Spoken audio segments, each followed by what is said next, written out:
This story happened after my divorce.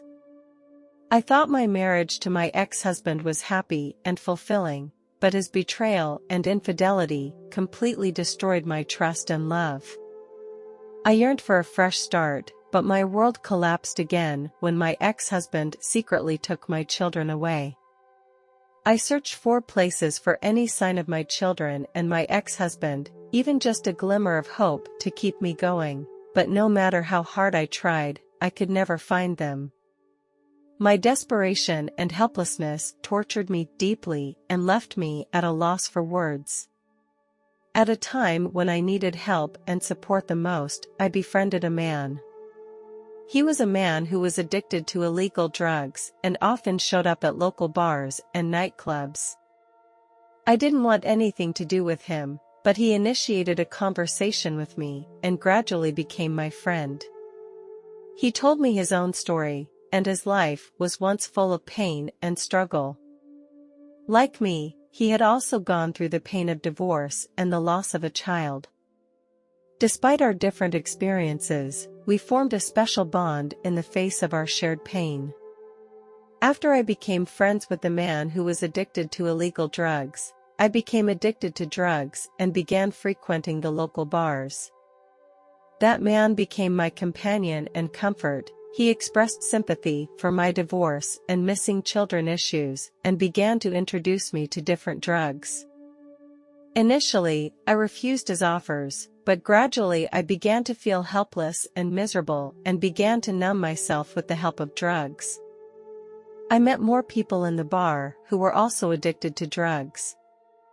We got together and used drugs to escape the difficulties and pain of life. Whenever I felt desperate, drugs became my outlet and antidote. But it turned out that such an antidote only made my situation worse. One night, I was partying with the guy in the bar. I had completely lost control of myself and took a lot of drugs. During that crazy night, my life was in danger. I started to lose consciousness and my whole world became a blur. I felt so much pain that I hoped death would rid me of it. However, I never imagined that this ridiculously crazy night would change my life. When I regained consciousness, I found myself in a dark tunnel.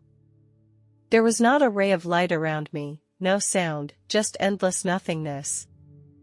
I felt terrified, and this dark place terrified me beyond belief.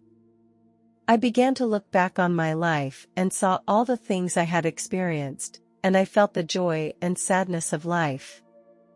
This feeling led me to death again and again, each time being pushed deeper into darkness.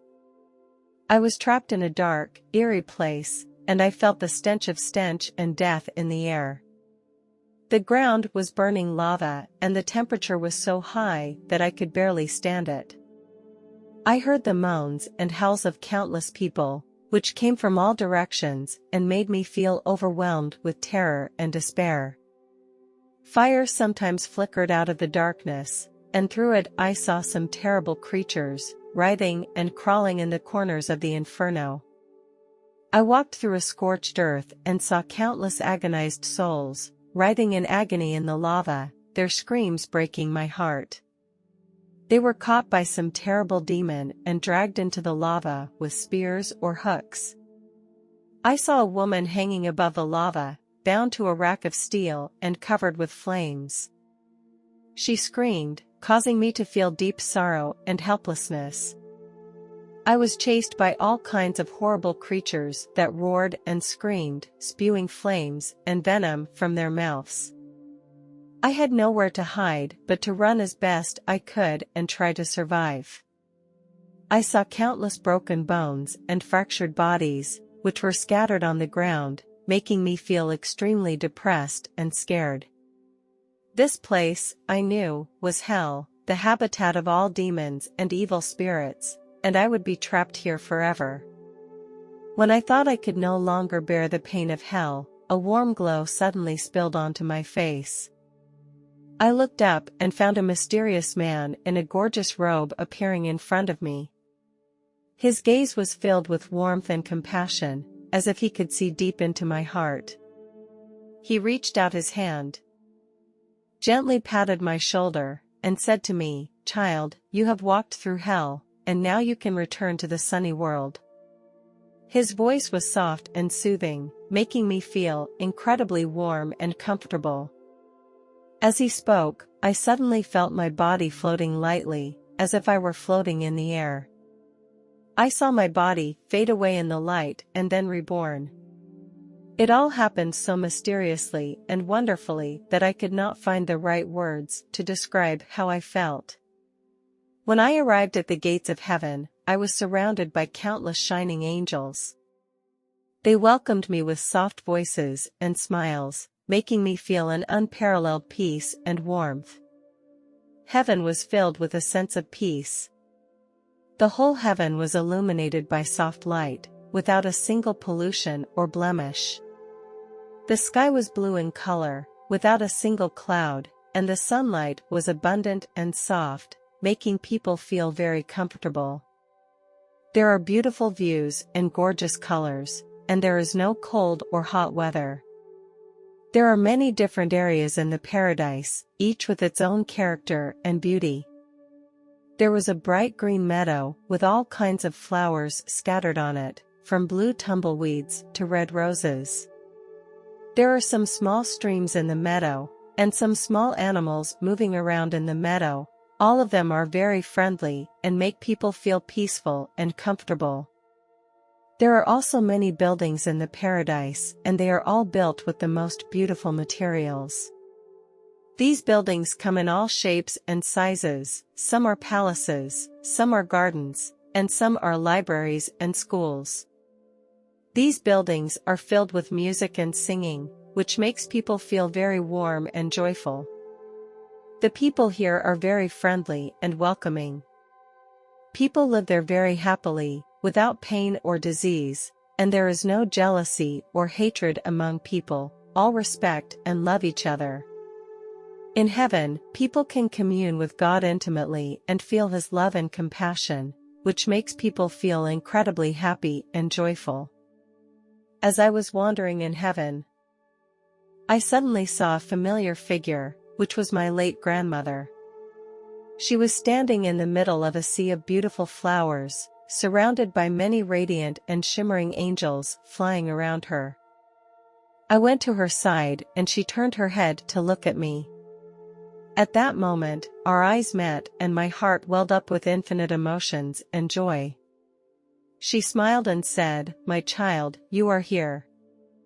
I talked with her for a long time about many things from the past, and she told me that she had been watching and praying for me, hoping that I would have a bright future. I expressed my love and thoughts to her, and she responded with the same sentiments. In this beautiful garden, we felt carefree, without pain, without illness, without separation. I also met other loved ones who had passed away, and we shared our lives together in heaven. We enjoyed the beautiful scenery, the food, the music, and the dancing together. They told me that they were always watching over me, praying for me to get through it, and always sending me love and strength. I saw a man in a white robe walking toward me. He had gentle eyes and looked very friendly. He smiled at me, held out his hand, and welcomed me to heaven. I felt his palm was very warm, as if it could bring me endless comfort and strength. I wanted to kneel down and pay my respects to him, but he pulled me up and told me he didn't need my respects. We sat down and started talking. He asked me about my life, my likes and worries, and I poured everything out to him.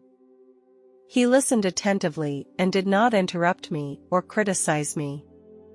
On the contrary, he comforted me and encouraged me, making me feel very loved and accepted. In our conversation, I felt the warmth and peace of Jesus.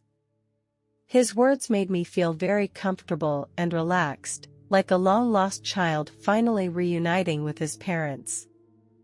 We discussed many things, including my faith, my family, and my future. He told me that he would always be by my side, protecting me and taking care of me. Finally, he gently told me that it was time to return to Earth. I was surprised and asked, "Why do you want me to go back to Earth? I would rather stay here all the time." Jesus replied, "Your mission is not yet complete, and you have very important work to accomplish on Earth. Your mission is to help others on Earth and bring them hope and love." I thought of my family and friends and others who needed me.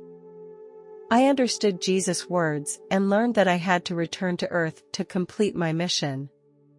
Jesus smiled at me and said, "Don't worry, I will be with you until you complete your mission."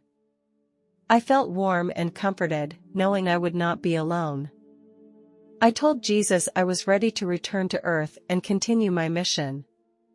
Jesus gave me a hug and told me he would always be watching and blessing me. I felt a strong gravitational force that made me begin to fall downward. I felt my body getting heavier and gradually regained the feeling of my body. I began to hear sounds around me, felt the temperature around me, and my eyes reopened. I slowly found myself back in the human world again, back in my body. This transition was amazing and gave me a deeper understanding of the relationship between the human body and the soul. Although I stayed with the beauty of heaven, I knew I needed to return to Earth. After that moment, I was deeply aware that I needed to make some changes and that I could no longer let my life be ruined. So I began trying to quit illicit drugs and alcohol and slowly regain my physical and mental health and order in my life. I began attending various drug and psychological treatments, learning how to deal with my emotions and stress, and began to take a fresh look at my life. For a long time, I struggled to find my children and my ex-husband, but never received any news. I kept the love and anticipation for my children alive and kept waiting for a miracle to happen. However, even in my darkest days, I never gave up searching and expecting. Years later, I received a social media message from my long-lost children. They found me, and we were finally reunited. In the years since, I have spent every ounce of my being to provide support and love to my children, trying to make them the people they want to be. I am acutely aware of the impact that friend had on my life. I learned from him what not to do and realized the key choices to make in life. It is now clear to me that even in the darkest of times, we cannot lose hope and faith. I have always dreamed of traveling to Japan and exploring a country full of ancient culture and modern technology. I especially wanted to see the bustling downtown area of Tokyo and the breathtaking view of Mount Fuji. So, I planned a 2-week-long trip. I still vividly remember it was the afternoon of March 11, 2011. I was in a small town in the southern part of Fukushima Prefecture, preparing to depart for Tokyo. I was sitting on the balcony of my hotel, breathing deeply in the fresh air. Suddenly, a strong tremor came and shook me off the balcony and onto the ground. I was completely unable to control my body, and even standing became a huge challenge. After a few seconds, I began to see some windows shatter and nearby buildings shake. People began to run in panic, and I began to feel panic. However, the most frightening thing was that the quake seemed to be getting stronger and stronger, like a giant shaking the earth with force. I could feel the ground trembling, buildings swaying, and I could even hear trees, poles, and other objects swaying. Some people started yelling and screaming, some ran around in panic, but most people calmly tried to find cover. I tried to escape as well, but as I turned to leave, a huge piece of wall crashed down on top of me, and I was trapped in the rubble. As I was pinned down, I felt intense pain and a sense of suffocation. It became difficult for me to breathe, and I even risked having my ribs crushed. I felt I could not move, could not call for help, and could not get any help. At this point, I began to feel a sense of desperation that I had never felt before. I thought about my family and friends, what they would think and what they would do. I thought about how my life was coming to an end and how I would not be able to fulfill my unfulfilled dreams and plans. In this situation, a sense of despair and helplessness began to permeate my mind. I began to feel fear and loneliness, and I felt that I was about to die. And this feeling would be too much for anyone to bear. Yet, even in this extreme situation, I was still unwilling to give up. I tried to stay calm and hope to be found, even if it was only a faint hope. I kept calling out and praying that I would survive and be reunited with my family and friends. I was unwilling to give up on life, even if the feelings of despair and helplessness were strong. Slowly, my consciousness became more and more blurred. I began to close my eyes. I don't know how long it took. I felt my weight suddenly become lighter, as if an invisible force had rescued me from the rubble. I was brought into a light where the light was so bright and pure that I felt a peace and calmness I had never felt before. I felt my body was wrapped in this light, as if a precious treasure was being cared for. This light had a healing and soothing power that made me feel less alone and helpless. I heard a gentle voice, a voice I had never heard before, but I knew it was God speaking to me. He told me, "Son, it is safe here." That voice was so kind. As I was surrounded by that voice, my heart was warmed and healed. I felt my fear and despair disappear and be replaced by a stronger and better power. In the light of that radiance, I felt completely healed and redeemed in my mind and body. The beauty and holiness of this light reminded me of the heaven depicted in the Bible. The intensity of the light did not make me feel uncomfortable, on the contrary, it gave me a feeling of peace and tranquility. In the midst of the light, I saw a figure with infinite power and infinite love. The silhouette of the figure became clearer and I began to recognize the figure as God. Although I had never seen God with my own eyes, I knew that this was Him, and my heart was filled with gratitude and joy. God and I communicated for a long time. I asked God, "Why couldn't you have prevented the disaster from happening?"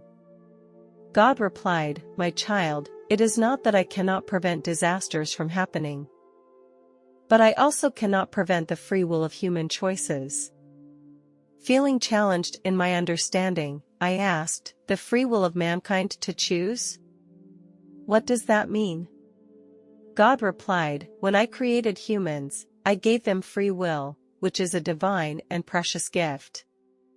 But free will also means that humans need to be responsible for their own choices and actions." I thought for a moment and then asked, "But why should those innocent people who had no choice in this earthquake suffer like this?" God was silent for a moment and then said, "My child, earthquakes and other natural disasters are not directly caused by me. These are forces of nature that operate in their own orbit. But when these disasters occur, I will be there, and I will lead those who suffer out of the darkness and bring them strength and hope." Later, God took me to another place. Here, I felt peace. Countless flowers and trees emanated fragrance and life. God took me through a beautiful meadow. I saw my loved ones who had passed away. They were all dressed in white and looked very happy and peaceful. They gazed at me with familiar and warm eyes, as if welcoming me. My mood felt an inexplicable joy because I knew they were now well and free from any pain. There, I met my grandmother. She looked at me with tenderness and care, as she always did. We hugged each other. She told me that she was always watching over me, always by my side. She made me feel her presence and love, which gave me great comfort and relief. In heaven, I also met other family members and friends. My grandmother took me by the hand and said, "I will take you for a stroll." I was amazed by the sight before me. In this beautiful world, tall palaces and towers stood on the distant horizon, emanating a dazzling light. They appeared to be made of pure gold, and each building was beautifully detailed and decorated, as if they had come out of a fairy tale. Surrounding the palaces and towers are spacious parks and squares. All kinds of flowers and trees can be seen everywhere. The branches of the trees sway gently in the breeze, and the petals of the flowers float down on the heads of people. There are some animals running and playing in the distance, and some flying birds soaring in the air, making people feel incomparable harmony and freedom. People were enjoying the beauty of life in the parks and squares as they strolled hand in hand and shoulder to shoulder in this wonderland. Everyone's face was smiling with happiness and contentment, as if they were all enjoying the real life and love in paradise. The buildings and sights in heaven are so gorgeous that one cannot imagine. There, people can really enjoy the beauty of life and feel the real joy and love. I wanted to stay here and never leave. But then God's voice suddenly rang out, "Son, you need to go back." I turned around and saw God. "Why, God? I want to stay here," I asked. God looked at me with a smile and said, "My child, you have an important task to accomplish. You need to return to Earth and continue your life's journey. Your life has many more values and meanings, and you need to fulfill them." I felt a little confused, but, "God, this place is so beautiful and I don't want to leave it." "I know, son, but your time has not yet come. You need to finish your mission on Earth and then come back here. This is your true home, and you can always come back." I nodded my head in understanding, feeling a sense of comfort and strength from God's words. I began to understand that although heaven was so beautiful and peaceful, Earth had its own value and meaning, and I needed to go back to complete my mission. "Thank you, God. I will go back and try to do my job," I said.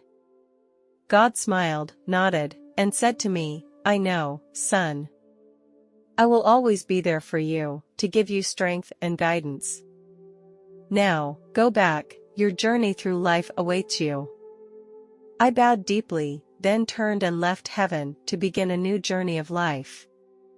As I returned to my body, I felt myself slowly descending.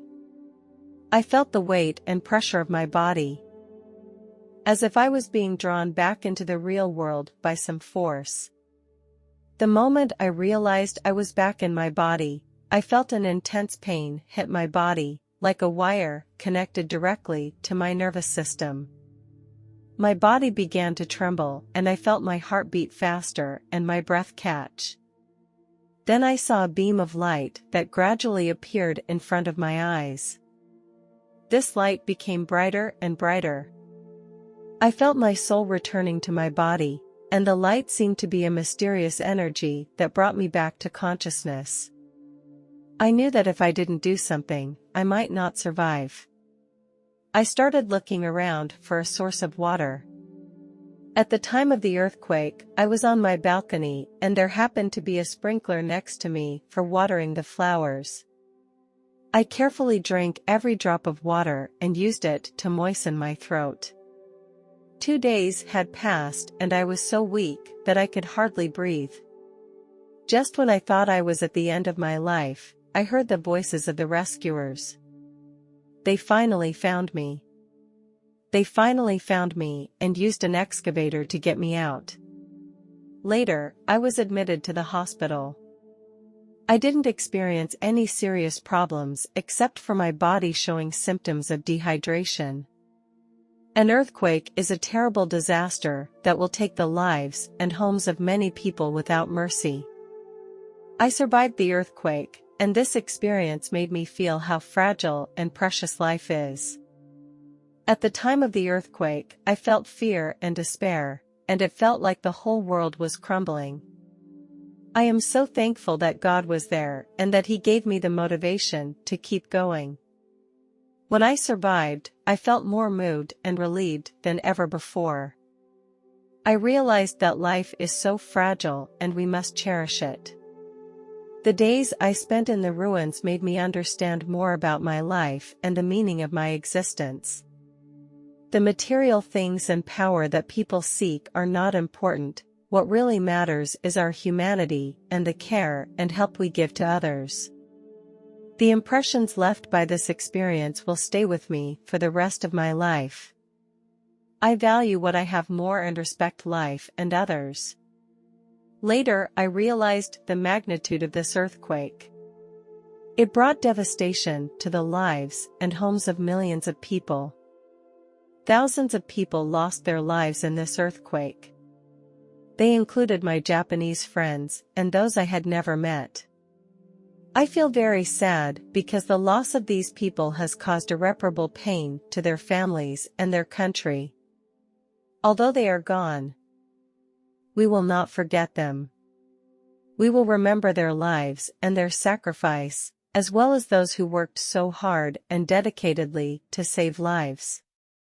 We are grateful to the rescuers and volunteers who showed the light of humanity in this disaster.